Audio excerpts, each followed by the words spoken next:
ভাই আসেন, আপনাকে নিয়ে একটু কথা বলবি ভাই।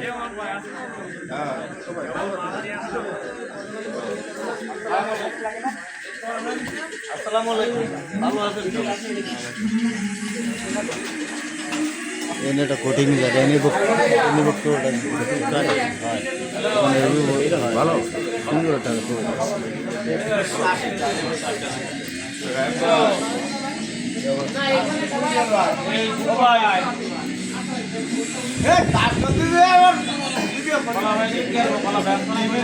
আমরা একটু সবাই চা খাই দাও। ভালো আছে বসেন। সবাই 2 মিনিট ডিস্টার্ব করছে। ওকে একটু ডাক দাও, ওকে এই জায়গাটা ডাক দাও।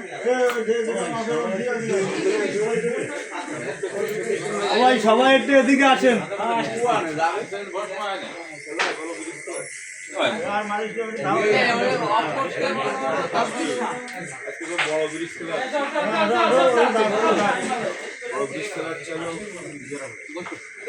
ঠিক আছে, আমি দাঁড়াই কথা বলি। আপনারা একটু এই সাইডে আসেন, সবাই আসেন। 2 মিনিট ডিস্টার্ব করবো ভাই। এদের সব ছাত্র নেতারা। ওয়ালাইকুম আসসালাম। সামনে আসো, সবাই সামনে আসো। 2 মিনিট কথা বলি সবার সাথে।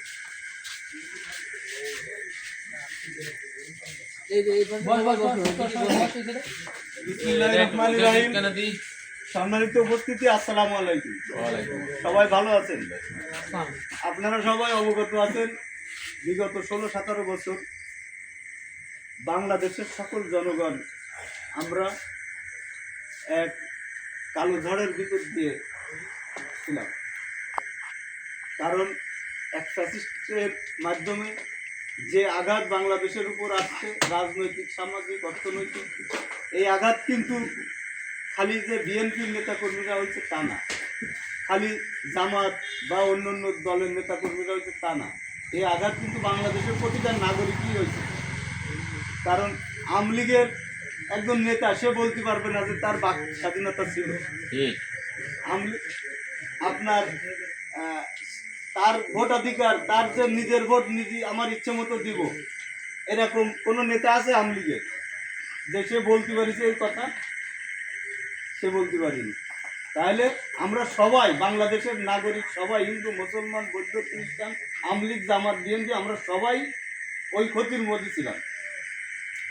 মহান রব্বুল আলমিনের কৃপায় সে ফ্যাসিস্ট আমাদের বাংলাদেশ থেকে বিতাড়িত হয়েছে।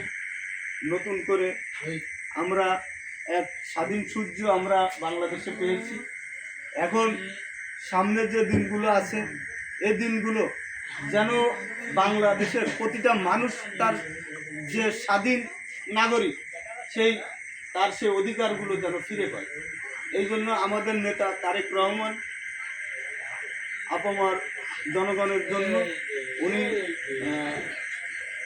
কষ্ট করে যাচ্ছেন, যাতে সবার অধিকার, বাক স্বাধীনতা, গণতান্ত্রিক অধিকার, ভোটাধিকার, এগুলো সবাই ফিরে পায়। এই জন্য দেখেন, আমরা যারা মুসলমান আছি, আপনারা খেয়াল করবেন যে নামাজ, রোজা, হজ, যাকাত, আমাদের ইসলামের যে রীতিনীতি আছে, এগুলো যদি আমরা আল্লাহর ইবাদত না করি, তাহলে কিন্তু আমরা জান্নাতে যেতে পারবো না। আমি কিংডম ইউনিয়ন বিএনপির সাধারণ সম্পাদক হিসেবে সচেতন করার দায়িত্ব আমার আছে, বা আপনারা বাংলাদেশের নাগরিক হিসেবে আপনাদের সবার আছে। আপনারা কেউ ধোঁকার ভিতর পড়বেন না, এবং ইসলাম প্রতিষ্ঠায় বিএনপির ভূমিকা কিন্তু কম নেই। বিসমিল্লাহ, সংবিধানে বিসমিল্লাহ ছিল না, এটা কিন্তু জিয়াউর রহমান প্রতিষ্ঠা করতে।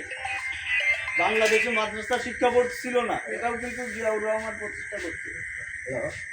তাই আপনারা যদি কেউ ভুল বুঝায় বা বুঝায়, এটা আপনারা প্রতিহত করবেন যে আমার ভোট আমি দেবো, যে ধানের শীষে দিতে হবে এরকম কোনো কথা না। আমার নেতার কথা এরকমই যে আপনার ভোট আপনি দেবেন, যাকে খুশি তাকে দেবেন, আপনার যে মার্কা ইচ্ছে সেই মার্কাই দেবেন। কিন্তু আমরা যারা বিএনপির নেতা কর্মী, তাদের উপর নির্দেশ আছে। আপনারা এভাবে চলবেন যে আপনারা যেন মানুষের অধিকার আদায়ের জন্য চলেন।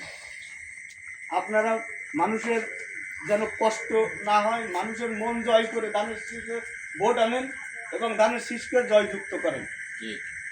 এই জন্য প্রতিটা ধানের শীষের প্রতিটা নেতাকর্মী এবং যারা ভোটার আছেন আপনাদের সবার কষ্ট করতে হবে, কারণ বাংলাদেশের জনগণের ভাগ্য আপনাদের উপর নির্ভর করছে। আপনারা বাংলাদেশের প্রতিটা মানুষের যে সমস্যা আছে এগুলো দেখবেন।